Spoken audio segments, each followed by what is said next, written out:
Good morning, everybody. Welcome to a special Wednesday live stream where we're going to explore all kinds of fascinating issues. Thanks for taking a break from the impeachment trial, or perhaps you have it on a screen beside you. We have a number of news streams that we're about to announce. In fact, today's news digest, and I hope you're receiving that news digest, will have lots of different details of different streams we have coming up. Of course, we have one tomorrow with Ambassador Vicky Huddleston interviewing two ambassadors, one from the UK and one from France, talking all about kind of a global or a European perspective on President Biden's priorities. Big one we're about to announce is a new series called The Russia Disruption. This is in partnership with the Phoenix Council on Foreign Relations and the Malikian Center at Arizona State University. And we're going to explore all kinds of different ways that Russia has been a massive disruptor on the world stage. And we have some pretty major names coming. We only have one talk confirmed so far, which is on Wednesday, the 24th, which will feature Paul Colby, who is an amazing speaker and presence, former CIA and now currently at the Belfer Center at Harvard University. A Russian journalist, Yevgenia Albats, who is currently at Harvard and is going back to be the CEO of the New Times, which is an independent newspaper in Moscow, which has got to be challenging. And then we'll have Sean Walker on that program as well, and he is the Moscow correspondent for The Guardian. So we have a lot to come on that series. Stay tuned for more big names. Many of you will recognize these big names, and that's coming. And then next Thursday on the 18th of February, we're bringing back one of our favorites to the stage, which is Mike V. Hill. He, of course, was the DEA head of international, I'm going to botch his title, but he's an amazing, amazing character from Española. And he's bringing in two of his colleagues to talk all about money laundering and the weapons trade and how that has really shaped the drug trade in particular and unsettled US relations. And of course, there's a lot to say about General Cienfuegos and how that was handled by the Trump administration and Cienfuegos' subsequent pardoning by the Mexican government, which also decided to remove diplomatic immunity for DEA agents and other American agents in Mexico, which is a pretty big blow to interdiction efforts there. So all of this is coming. We're delighted that you're here joining us today. And let me now bring in today's speaker, Dr. Brad Allenby. Good morning, Brad. How are you? I'm good. Thank you, Sandy. How are you? I'm well, thank you. So Brad has spoken for us 3 or 4 times before, in person twice, which was truly astonishing. That must have been in 2017, perhaps by the end of 2017. And then he spoke at the Journalism Under Fire conference in 2019. And Brad, let me quickly read your bio. Brad Allenby is the President's Professor of Civil, Environmental, and Sustainable Engineering and of Law, the Lincoln Professor of Engineering and Ethics, Senior Sustainability Scientist, founding director of the Center for Earth Systems Engineering and Management, and co-chair of the Weaponized Narrative initiative of the Center for the Future of War at Arizona State University. Brad, do you ever sleep? I tried it once, Sandy, and it's this strange state. I was bored. Very good. Now, before I turn it over to you, tell us a little bit about your background. So essentially, my training is in economics, law, and environmental science. But I spent 20 years at AT&T, some of which I spent at Lawrence Livermore as the Associate Director for Energy and Environmental Systems, and some of which I spent down with the National Academy of Engineering in Washington. So it was a very broad experience, which I think did a lot to explain why I tend to take a very open, disciplinary approach to these kinds of questions. And it turns out that's the only one you can take. I mean, if you're really going to try to grapple with them. I completely agree. Let me turn it over to you now, Brad. And for folks out there, ask your questions in the Q&A box. And of course, we'll get to them around 10:45. And let's have a great discussion. And Brad, looking forward to hearing everything you have to say. Awesome. Let's go to screen share and see if the magic works, which it looks like it might. How does that look, Sandy? That looks great. Perfect. On you go. All right. So, ladies and gentlemen, first, thanks for coming. what I want to do is I want to run through a very simple question that's very difficult as you begin to get into the weeds. Um, Not unlike most questions that seem to be simple. What I'm going to ask is whether changes in technology, particularly the information context within which we're operating, are shifting the equation of fitness in governance systems from pluralistic systems like the United States, the Western tradition, to soft authoritarian systems, China being an example. I'm going to focus on the US and China. It applies to others, but clearly right now those two entities are dominant in the competition for global power. It's going to be a very high level kind of thing of necessity since I only have 35 or 40 minutes. And I hope to follow up on questions. What I have done though is I've prepared a more detailed set of view graphs that I will touch on, or in some cases jump over completely, but which are there so that if you want further information, I can send you the package, or Sandy can. We can arrange to get that to you. So with no more ado, um, I want to begin by reminding everybody that even though I'm sure I'm going to slip into talking about these things as if they were real or as if I was predicting them, that we all understand that these are scenarios. Uh, if you had asked people 7 years ago about Brexit, Donald Trump, the insurrection, and everything else that's gone on, nobody would have believed you. You couldn't have gotten it published as a science fiction book. Uh, but scenarios become a way to explore that kind of space without tying you down to the necessity of saying, I think this is actually going to happen in the real world. Because at that point, you've gone from spinning scenarios to being arrogant, and you're not worth it. Also, I want to remind everybody that we're dealing with complex adaptive systems. From a technical perspective, this has one very important implication. Any perspective that I or anybody else gives you on a complex system, if you can understand it, is necessarily arbitrary and partial, because these complex adaptive systems are characterized by the fact that you cannot explain them using simple system dynamics. And if I'm intelligible, that's simple system. Now, I may not be intelligible just because I haven't had enough coffee, but that's a separate type of unintelligibility. So I want to remind people of that, because this is one explanation for patterns that I think has not been given adequate respect. But I don't want to imply that it's the only one. In other words, to the extent I begin to slip towards sounding like I'm being deterministic, no, I'm not. And I also want to remind everybody uh, of a couple of points. First, empires fail because of internal weakness, not internal attack. Uh, those weaknesses can arise because of changes either in internal or external conditions. And I'm going to argue that the weakness in American pluralism is arising from the rise of a technological structure that is beyond the governance capabilities of Enlightenment institutions. Uh, but that's still not saying that the U.S. has succumbed to some kind of Russian attack or Chinese attack. Those attacks may be a lot more effective now because of the technological changes. Um, and I also just want to remind everybody, again, we know this, but we don't internalize it sufficiently. We assume stability in our institutions.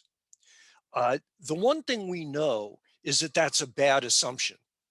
Stable institutions always fail. It's a question of when, It's a question of why, but they always fail.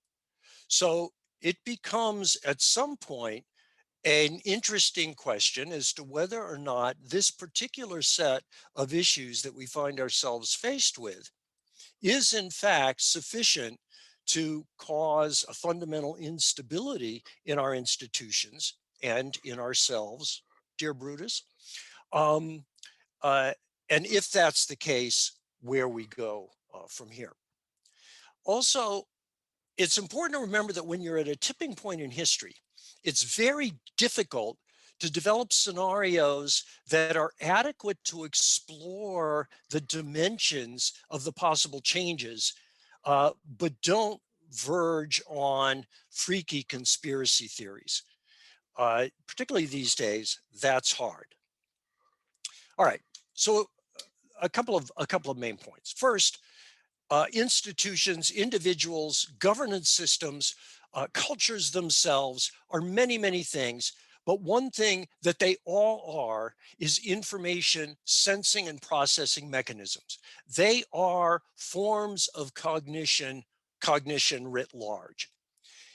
When cognitive dynamics shift across global systems, we should therefore not be surprised if there are shifts in the relative fitness of different institutions and governance systems. That would only make sense. The question is, when is the shift in the external environment, in this case, the information environment, sufficient that it actually shifts functionality and fitness from, say, pluralism as a general governance structure to soft authoritarianism? That's our question. And the argument is that we are in precisely that kind of fundamentally changing structure, particularly in information. Uh, and it's important because there is a coevolutionary relationship at a very gross level between the structure that a culture or a society can adapt and the information systems that support it. If you have a very, very complex information structure, but for example, hunter-gatherer society, there's going to be a misfit. And similarly, if you only have a verbal culture, you're not going to be able to support the complexity of, for example, the nation state. So as we go forward, and as we see fundamental changes in the information structure, we should not be surprised to see co-evolving changes in culture and in society. And indeed, my argument would be that's what we're seeing, again, as a scenario. So information overload. Um, I'm giving you these quotes just because I like them. Obviously, I don't know how you measure this. 250 days of Google processing is equivalent to all the words ever spoken by humanity. So I don't know who is counting all the words ever spoken, but that had to take a lot of NSF resources. Uh, the point is directionally, what are these telling us? And we can look, for example, just at numbers. These are some numbers. They're on the chart. As I say, you can get the slides. They're huge. You knew that. What's important, I think, from a structural perspective is to understand that what we have seen, no matter how you define information, is that information volume, variety, and velocity starts going up with the beginning of the Industrial Revolution, but it really goes exponential when we start getting into the internet.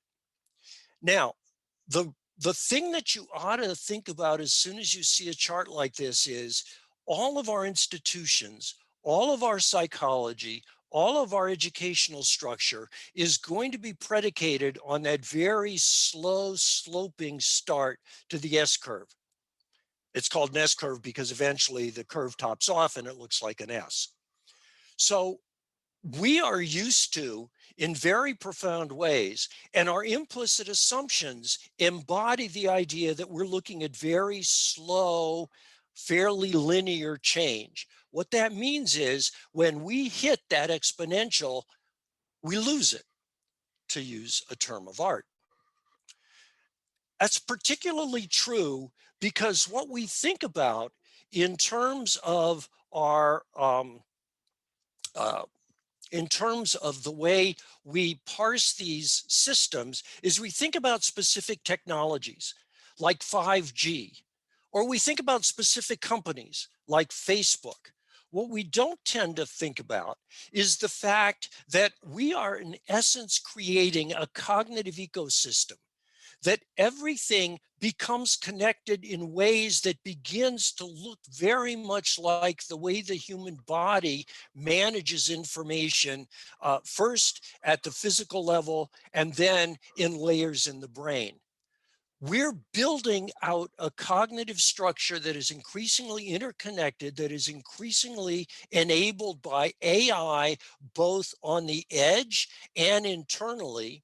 And these systems are evolving at speeds that are far more rapid than our ability to understand the implications. Some of you may have studied a guy called John Boyd, a strategist, a brilliant guy, came up with the idea that you have an OODA loop, a loop of behavior that enables you to get ahead of your adversaries unless they get inside it. One of the things to think about as we talk about great questions like authoritarianism versus pluralism is how quickly systems can respond.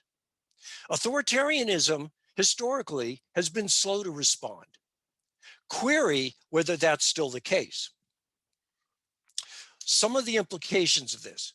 Well, first, it tends to push people into what the behavioral economists call system one thinking. That is, they move away from applied rationality towards fast, automatic, intuitive thinking, a point that is strengthened by um, uh, the engagement with individual issues moving to narrative rather than applied rationality, by which I mean people more and more uh, react to external information flows based on their narrative because it's easy and simple, as opposed to trying to think about it. They're not doing this because they're stupid. They're doing it because they're overwhelmed.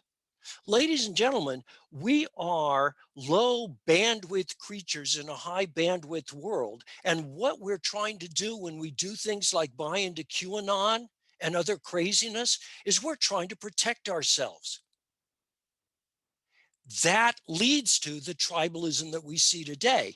If that is an accurate assessment, one of the implications is very serious because we're not going to change the information environment.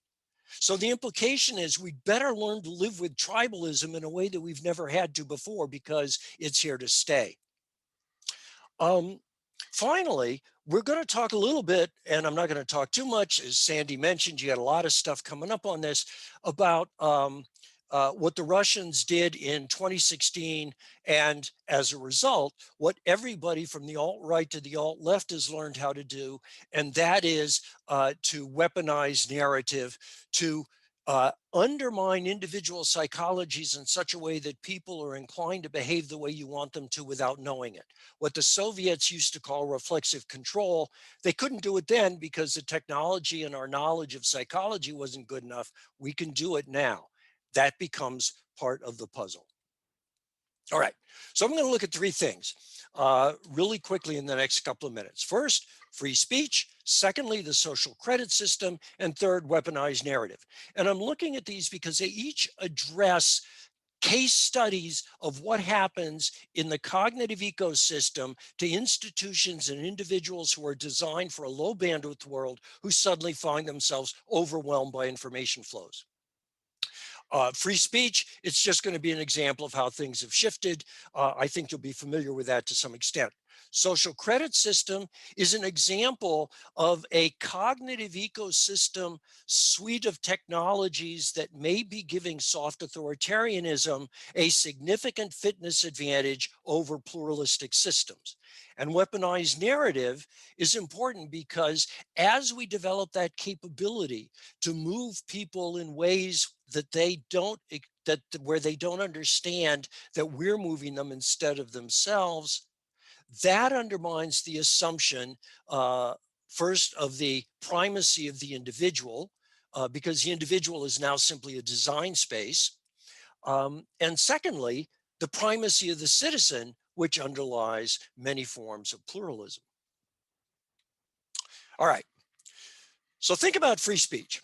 Well, first, it was designed for a period, and I'm thinking here about the American idea of free speech, constitutional idea of free speech. It was designed for a period when communication was slow and information was sparse. The idea being that you could have information presented to individuals who would have time to think about it and would therefore come to better, more reasoned decisions. Um, and that was a reasonable assumption in a low information velocity environment. That was fine. But obviously, it's broken down now. It was also designed for a period where we didn't know much about human cognition and how to manipulate it. We didn't have so much out of behavioral economics and personal psychology. And it was also, if you think about it, designed for a period when the power structure that people were worried about was the government, right? I mean, it's in the Constitution. What does it control? It controls the government. What does it not control? Facebook, Twitter, Alibaba, Baidu, or for that matter, QAnon. So we have a model of speech that is underlined by assumptions that were perfectly adequate when they were developed. On the other hand, consider today.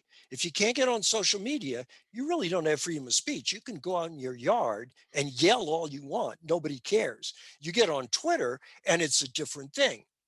So private firms, not governments, have now become de facto the ones who define who has speech and who doesn't, right? And of course, this has engaged a huge tribal fight between Republicans and Democrats, but more broadly around the world about who has access to information resources and who doesn't. Speech in today's world is a very complex phenomenon. And we haven't really caught up with the implications of having it fragmented across a global commons where most ideas about speech are not just difficult to reconcile, they're mutually exclusive. For example, think about Facebook.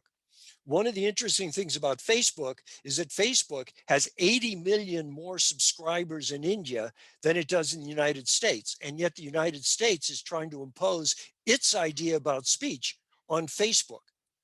Who gets to determine what speech is in a more and more profoundly multicultural world? Good question. Um, and what are the values that should dominate? Facebook set up an audit committee um, of the great and the good to look at the way that they were managing their system. And they issued a report in July of 2020. One of the things they said is that Facebook's prioritization of free expression over all other values, such as equality and non-discrimination, is deeply troubling. Well, of course, equality and non-discrimination are contested terms, as we all know. Um, and Facebook's idea that they should prioritize free speech, completely unacceptable. Um, Now, that's really interesting because what we're moving towards is a world where access to speech is not assumed to be an important part of governance, but is in fact an element, a subjective, a normative element of governments, just like anything else. It's ironic, but the only person left in this country that really believes in free speech might be Zuckerberg. Now, let's think about the social credit system. I'm going to assume that most of you at least have a nodding acquaintance with it. If you don't, go back and look at Black Mirror from 2016, Nosedive. It's a great episode. Black Mirror is a Netflix sci-fi uh, show. And essentially what happens is the young lady that you see is trying to improve her social credit score so she can go to a wedding. Everything she does makes it worse. She can't get on airplanes. She can't get on trains. She doesn't have a social credit score that allows her to borrow money, et cetera, et cetera, et cetera. And she ends up in jail screaming obscenities. Because, of course, this is not pink daisies in the meadow mirror. This is black mirror, right? So we know where this is going, and it's not good. What's interesting is that in 2014, the Chinese had begun work on a social credit system. They began to roll it out in 2017. When I saw this in 2016, along with a couple of friends who are relatively involved in emerging technologies, our response, like most Americans, was, thank goodness this is sci-fi. But of course, it's not. Uh, what it is a comprehensive rating system for every individual that carries with it significant costs and benefits if you don't move in the way you're being nudged. Including to the point there's some dating sites in China that you can't get on unless you have an appropriate social credit rating. Well, the American response is this is authoritarianism. But the Chinese, I think, have a very different perspective on it, which explains why, although people may argue about details of it, in general, they're much more comfortable with it. The first is that it fits Confucian culture. In Confucian culture, a superior has a duty to encourage moral performance by those under him, and it is usually a him, in particular by citizens. So it fits with China's idea of what's appropriate for a government to do. It's also arguably structurally necessary. If I loan Sandy $1,000 and we shake on it, verbal contract, Sandy takes off for Tijuana, I go to court. Uh, in general, we remain a nation of laws, explicit laws. China is not like that. China has never adopted the Western idea of what a law means. But particularly now that it's developing and experiencing so many social stresses, it needs a trust system that functions across large, complex economic and social structures. It doesn't have it because it doesn't have the rule of law. Enter the social credit system. Somebody has a high social credit number and you'll loan her money. Why will you do that? Because you know that she will suffer significantly if she doesn't pay you back. That's the social credit system. So it becomes a mechanism of trust in a society that previously didn't have it. Advantage, at least in this case, to new authoritarianism versus old authoritarianism. Moreover, if appropriately structured, the social credit system just doesn't feed information down and nudge individuals to behave in the right way. It also feeds information up, because what it does is it will tell you if there are issues that you're finding that perhaps, for example, the provincial government or the county government isn't sending up because it embarrasses them. So it becomes a two-way flow of information that augments the ability of an intelligent, soft authoritarian to manage an authoritarian country. This is Centaur AI. That is, this is AI and big data and integrated human capability functioning as one.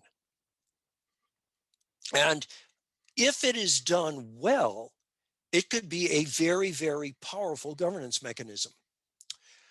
It can enable much more rapid decision making. Why is this important? Well, we all have noted how rapidly technology is changing. I mean, 2016, it's on Netflix as fiction. 2017, it's in China on the streets. That's fast, particularly for a complex system, right? So what this does is this enables much more rapid decision making than checks and balances. Checks and balances were fine when the fastest way to get between two continents was a sailboat. Not so good now when the changes are increasingly rapid, increasingly difficult to even comprehend.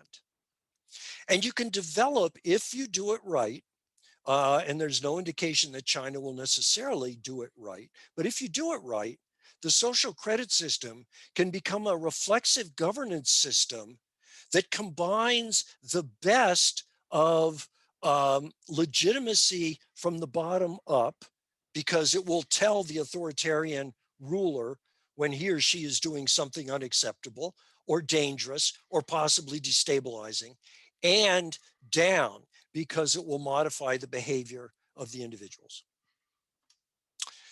Now let's turn to weaponized narrative. Now remember, these are case studies, and we're doing it to get an idea of what happens when a society is in a position to create new tools that reflect the cognitive ecosystem, not just the little bits and pieces that previously characterized governance structures and information structures. Weaponized narrative is just a definition, the use of essentially disinformation to create narratives to subvert an adversary's institutions, identity, civilization, and will.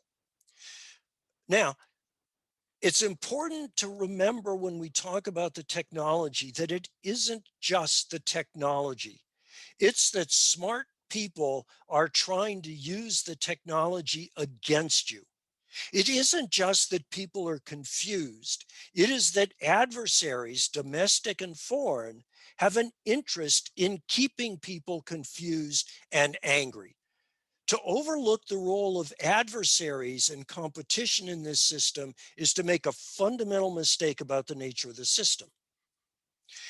What enables weaponized narrative? We've talked about this a little bit: complexity, behavioral economics, um, the amount we're learning about biases and how to use them, particularly things like confirmation bias. If I want to control you, that's pretty hard to do. It's painful, it's expensive. I got to buy, spies and all kinds of garbage. How much easier if I just feed you a narrative and get you to behave the way I want you to because you buy the narrative? Narratives are so much easier once you get them to work. And indeed, as we, I hope, know by this time, our adversaries have become very adept at using them, particularly the Russians. The Chinese are a little less freewheeling, but the Russians are total postmodern on this. And they've done an amazing job, quite frankly. For a relatively poor petrostate, they have put together a very powerful disinformation machine. Reflexive control. I just want to emphasize that reflexive control becomes one of the important ways in which you can undermine pluralistic systems. If you want to see reflexive control working, go back to Charlottesville. Go back to the white supremacists and the neo-Nazis and the far-right folks who are chanting, "Russia is our friend." Well, this is kind of interesting, right? Here are these uber patriots, and they're chanting, "Russia is our friend." That's reflexive control. Did it just happen? No, it didn't. It was part of a long process which worked through, in part, the anti-American far right in Europe to get into the far right in the United States to become part of their narrative, to the point where they're unconscious about the irony of uber patriots chanting that about an adversary of the United States. So how do you think about this? Well, start thinking about it this way. This is a very simple graph. I've taken the 10 cultural values and the big 5 psychological traits that we're all familiar with, or at least aware of, and you begin to build a matrix, and then you begin to get data on people's behavior. This is another way that soft authoritarianism is at this point ahead of pluralism as we know it. If you think about how to gather soft data, what's the best way to do it? Well, how about developing a social credit system? How about all that data being used to train your AI on what the psychologies of your citizens are? Cool. Now, what are we doing in the West? Well, we're so interested in privacy that we're making it more and more difficult for anybody to gather enough data to be able to feed the AI to keep up with China. So, should we not do privacy? That's that's a choice. That's a choice by the society and the citizens, not by me, not by the Chinese. But if we are going to do protection of privacy to that extent, we should at least be aware of the potential costs. And the potential costs are that you provide a significant competitive advantage to the Chinese AI. So you develop the identity, you develop hypervolumes that define each individual. Hypervolume, think of it as an n-dimensional space that has axes for every trait that you find relevant in terms of manipulating your adversary's citizens. Then you develop the subshapes that tell the sub hypervolumes that lend themselves to exploitation, and you use your AI social media capabilities to target memes or products directly to a few individuals that you know are going to be affected by it. And we now have the ability to do all of that. Um, it's still primitive compared to where it might be. But look at how fast the social credit system began rolling out. And the fact that it is now primitive should not be a source of comfort to any of us. So let me close by pointing out that I've given you 3 case studies, but I want to talk more broadly about some of the things that may make pluralism problematic in light of the changes in the environmental structure and the information structure. Well, so the first is the Enlightenment society, by which I mean countries like the United States, but also Canada, Australia. Um, um, Enlightenment societies tend to have governance systems that are marked by separation of power as part of sort of a checks and balances system. In particular, we have a very strong separation in this country between military and civilian spheres. This has made it very, very difficult to respond to the Russian initiatives, in part because the Russians and the Chinese have adopted whole of society conflict strategies that the Americans are having a very hard time responding to. Who is in charge of responding to Russian political weaponized narrative? Nobody. The military can respond if it's directed against the military. But the military, particularly once it gets into domestic groups like the alt-right and even the alt-left, the military is certainly not going to be in a position to respond to those. First, they would feel very uncomfortable doing it, thank goodness. But secondly, they are not legally empowered to do that. We also have a fairly clear division between the public and the private sectors. Um, that's fine, but the cost of that is that the private sector, which we regard as our engine of innovation, may not be willing to play ball with the public sector. We saw that, of course, with Google employees and their efforts to make the company not work with the U.S. Defense Department. Does that automatically give China an advantage because they can integrate across all of these? Not necessarily. Integrating in such a way that you can maintain the innovative cutting edge of particularly the high-tech guys, while at the same time ensuring that they're yoked to your particular interests as a party is non-trivial. We'll see how China does with Jack Ma and um, Ant Financial and so forth. The country that learns how to integrate those and it's going to be an informal integration, I suspect, not a formal one, is going to have a significant advantage. Right now, it looks like China would be better at it than the United States. Fortunately, they seem to be kind of screwing it up, which is a weak read to depend on over the long term. We emphasize, all Enlightenment societies emphasize the individual one way or another. The citizen is the core of governance. Compare, again, China with a Confucian perspective where community and stability are relatively more important than the individual. Uh, as the individual becomes more and more a design space and less this sort of mythic Cartesian rational intellect able to function in the universe as a single entity, I think we're going to see a different perspective on the role of the individual. We already see that, of course, in the United States with the split we saw in the last election. Checks and balances.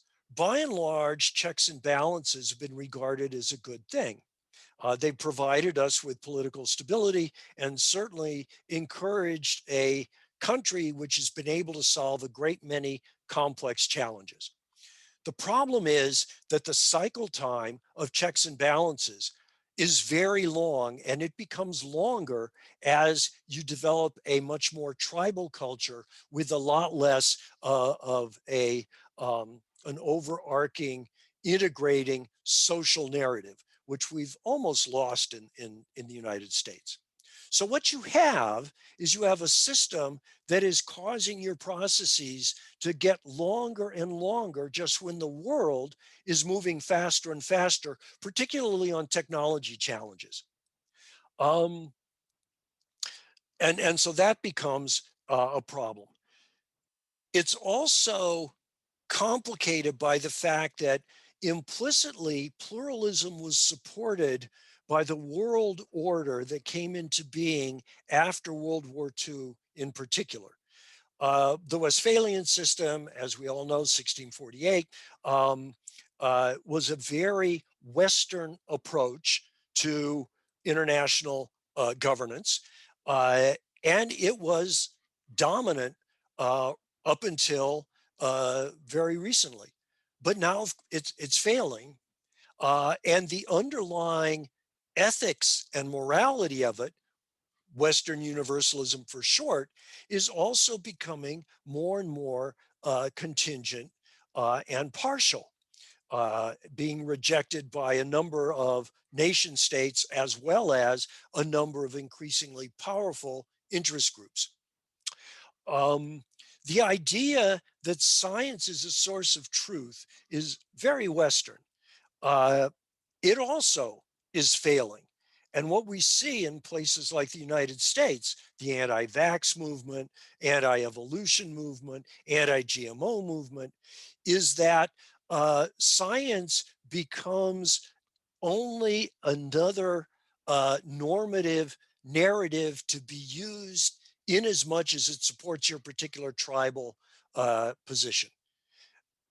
Once you get to that point, you really ironically begin to develop a theory of truth which looks a lot like um, uh, William James' American pragmatism, right?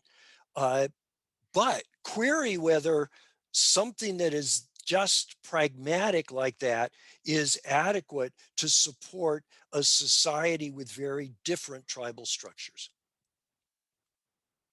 All right, so what is to be done? Fortunately, we don't have much time to discuss this because this is really, I think, a huge problem. This is like asking some earl in 1770 what he thinks should be done in 1790. There's a French Revolution in the way. We really don't know. I think there's some things we can do which would help stabilize this situation. The first is, how do you reinvent pluralism for a tribal society? Well, the first thing is, I think you got to get serious about subsidiarity. And by serious, I mean, We have a lot of things that we want to impose nationally. We can't do that anymore. Uh, and we can either fight that battle and continue to create ever more angry tribes, or we can accept that tribalism is a existing part now and in the future of what it means to be a pluralistic society. We also can't impose our ideas on global society because, as I say, Western universalism, the Westphalian model, is becoming more contingent. What should the scale of governance institutions be? The nation state is, of course, the fallback position, but the world before the nation state ran perfectly well, and it'll run well after the nation state. Um, the transition might get a little rocky. What form of institutions are going to be privileged? We can't privilege the individual any longer. He or she is just a design space, often to be designed by adversaries. Um, what are we going to do with education? Education uh, was viewed as being one way to create national consciousness. It is increasingly being viewed as a way to create tribal allegiance. As education becomes tribal, the idea of universal truths that underlies our broad education system is going to fail. What are we going to do about that? How are we going to reinvent American exceptionalism? Now, I know American exceptionalism isn't popular among a lot of people. And in fact, we've been very successful in tearing it down. Go back and look at the Cagney movie about James M. Cohan if you want to see how successful we've really been. Compare then and now. The problem is no power has ever been a world power without an exceptionalist narrative. The Russians have one. They're not a world power because they're not going to be able to develop an economy that supports world power status. They have nukes and certainly an ability to be troublesome. The Chinese, on the other hand, clearly have an exceptionalist narrative, clearly have the capability to be a world power if they don't goof it up on the way. The Americans, how are we going to still be a world power if we have no narrative that we can all accept?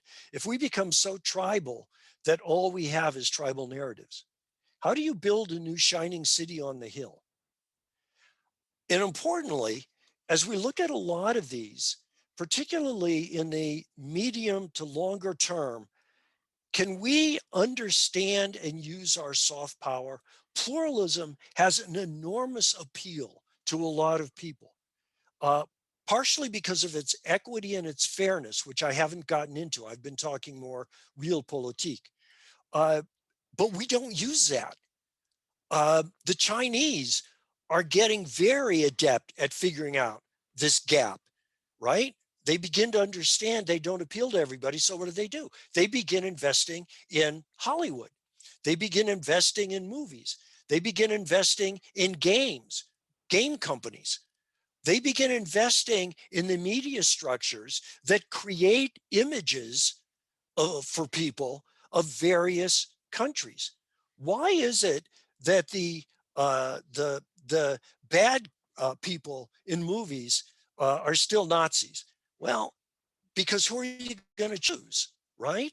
I mean, if China's bankrolling 20-30% of your movie, you're certainly not going to choose China. And if they're a little uncomfortable with something you said, well, what's easier? You take it out. Soft power is a huge arena that we were very powerful in. And we've essentially let that leach away without so much as a whimper. We need to be much, much more aware of soft power. So those are just some ideas. Um, you choose the winner. Uh, I don't think it's going to be the European Union because the European Union tends to be reflexively anti-technology. I don't think it's going to be India because the internal coherence doesn't seem to be there. I don't think it's going to be Russia because they don't have the economy.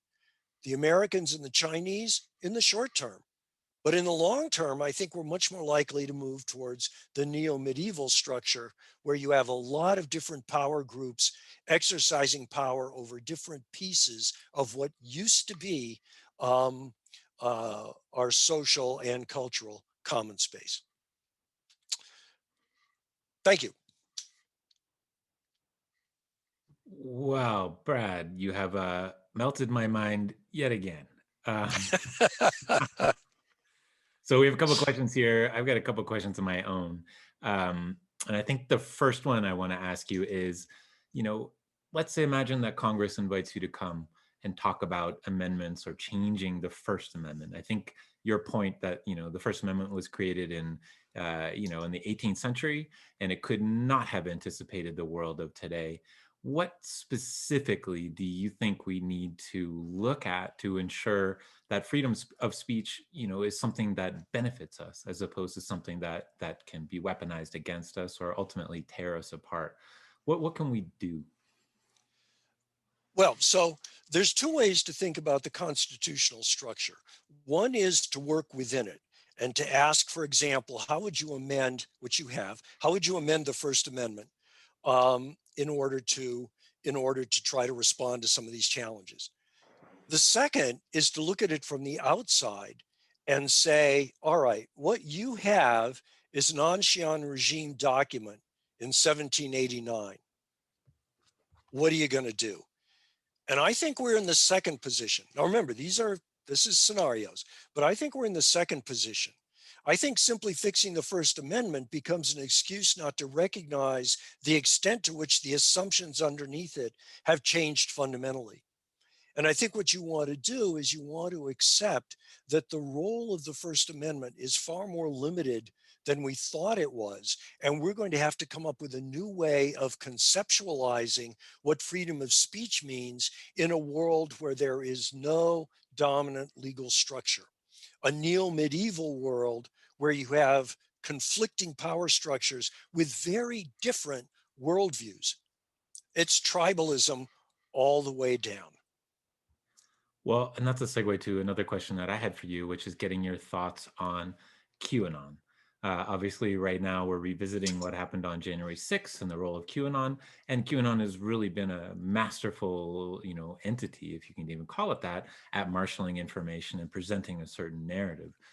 Given what you've said about, state actors, is QAnon simply an expression of a tribal narrative? Is there more happening there? How does this slot into your worldview? Well, so I think that the dynamic that feeds QAnon, as well as a lot of others, is the fact that you have overwhelmed people's ability to manage information. The defense to that is to fall back into a powerful narrative. And in some ways, the less that narrative is associated with strong factual issues in your society, the better. Because if it's attached to strong factual issues, it means you got to think about it. You don't want to think about it. You want to be able to fall back and accept the narrative as truth. And so that's what QAnon really is now. QAnon is I think an example of how far this can go. Uh, the important thing about QAnon is not necessarily that they're so whacked. I mean, we had the John Birch Society. We've had fringe for a long time in this country. The thing about QAnon that's interesting is the extent to which they became a legitimate power structure. And this is also true of some of the groups on the left as well. It's true of some of the militia. Now, Trump, you say, encouraged that. Well, sure, but 70 plus million people voted for Trump.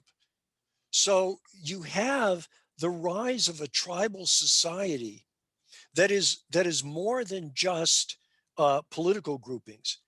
Underneath that tribal society is a reframing of the power structures of democracy. And we have yet to begin to adjust to that. So, I mean, from a legal perspective, the interesting thing to me about QAnon is you run into real trouble with QAnon and with other groups because If it was Russia that was saying that, you could say, well, you can't do this. You're interfering with our elections and trying to destabilize our country. But it's a domestic group, and they're protected by the First Amendment, right? Political speech. President Trump's people are arguing that on the Hill. All right. This is First Amendment political speech. It's the most protected part of the First Amendment. Well, that's interesting because QAnon and others have learned from the Russians and are now using weaponized narrative just as effectively. Let me let me go back to a memory I have of 2019 as we were beginning to develop our Journalism Under Fire conference, and we spoke with you as one of our very first people to kind of get us an idea of what our content should be. And you said to me very memorably, we live in a world where we can have privacy or the ability to compete with China. And within that comment was really the fact that China has become so expert at artificial intelligence systems and using the lack of privacy to feed those AI systems and all those data points that would allow the government to be fully aware of the patterns of consumption and so on of its citizens. So question from David King here: it seems that our problems are becoming more complex and time dependent. What role do you see artificial intelligence having in solving those problems? So I don't know that artificial intelligence per se will have a role.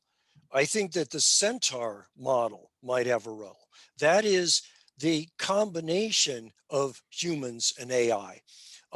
AI, right now, AI, the most powerful AI that we're building is essentially neural net AI, which has a lot of a lot of known quirks, right? I mean, it's not that smart, but it's very capable of managing huge amounts of data and doing very useful things with it if the people it's integrated with are good enough to help it do that.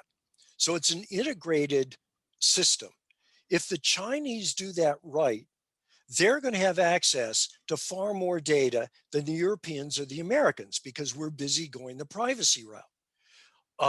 And that means they're going to get a lot better at it over time than we will.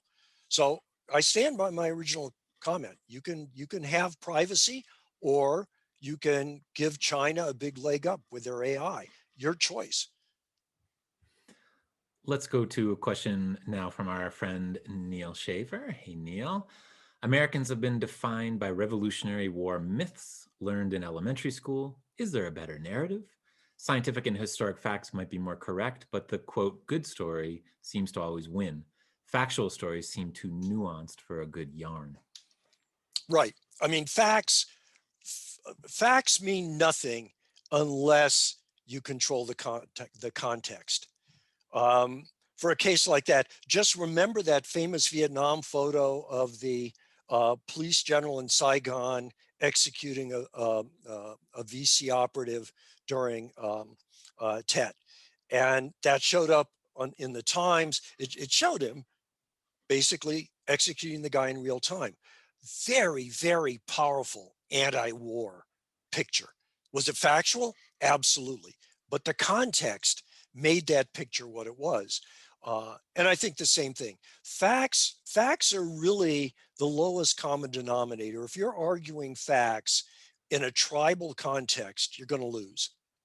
You have to be able to figure out how to talk within the narrative. It's like arguing with a good Marxist. If you're arguing with a good Marxist, you're going to lose every time, because in order to argue with him or her, you've got to adopt their language. And when you adopt their language, you adopt the assumptions and the structure in that language, and you've lost. You can't raise the arguments you want. Same thing here. Um, I think that it is an interesting question, which I would not try to answer without talking to a lot of people, as to how you could rebuild the shining city on the hill narrative for a very tribal society. But that's really what we have to do. I mean, if we can't get an exceptionalist narrative, we're toast. Well put. Final question. I know you've got to go. let's talk about coronavirus for a second.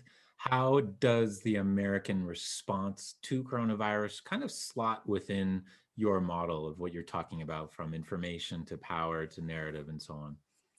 Well, so everybody's still trying to play the narrative. I mean, it was done very clumsily, right? I mean, the Chinese saying that the American army sent it over, and the administration saying this is China flu. I mean, come on, guys. Um, the soft power aspect of COVID is really important, though. The Americans had a reputation for competence and for being able to run things well, including the world. And that that soft power has been dissipated by an incredibly incompetent response to COVID. Uh, Maybe that will change, but uh, but soft power wise, we've lost the fight. China and Russia are exporting vaccines. They're going to get credit for that. Africa's going to remember that, um, and the Americans are still fluffing around. Now, we shouldn't forget that there's also positive aspects to this. Um, we developed the vaccines for the most part that are going around the world. If you look at the top 6 or 7 vaccines, I think 4 or 5 of them are American or partially American. So the innovation power is still there. And that's important to remember. But the soft power aspect of it, we really blew. And that's, I think, the most significant takeaway from COVID up until now. The other thing is COVID, like any good pandemic, has the possibility for causing significant geopolitical shifts. COVID is not Black Death by any means. But if you look at Black Death, one of the things that's remarkable is the number of political shifts that resulted from that plague. Uh, it would not be surprising to see similar shifts from COVID. And if those shifts occur, then the direction would be, I think, towards China and away from the United States at this point. Well, Dr. Brad Allenby, thank you once again for making us all so much smarter about some of these really, really hard to grasp but essential to understand issues. We're enormously grateful to you. Thank you so much. Well, thank you for having me, Sandy. I appreciate it. Have a Well, great day, everybody. thank you, and we look forward to your thoughts next time. And you have a great day too. Thank you so much. Thanks. Take care. Okay, and bye everybody. We'll see you tomorrow, I hope, with Vicki Huddleston and 2 ambassadors from abroad. Bye bye.